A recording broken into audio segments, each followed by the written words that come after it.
Salam. I wrote this share when I was 16 years old. The name of it is No Parvaz. وقتی که خانه نشستم تنها و از خنگینیم شوم جدا، چشم و گوشایم را خوب میبندم، در آسمان ها پرواز میکنم. چشم دوزم به سرزمین دگر، چشم دوزم به سرنوشت دگر.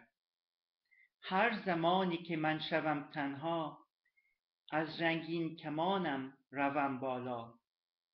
با دو دستم بگیرم از کمانش، بنشینم به روی پشت رنگینش. لانه جانم را توانم دید، جاله از اندیشه توانم چید.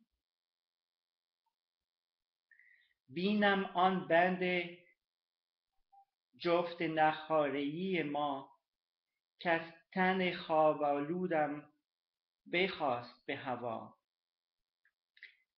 بین جسم و روح بند پیوست خدا، که جان در گردون نشود گمراه.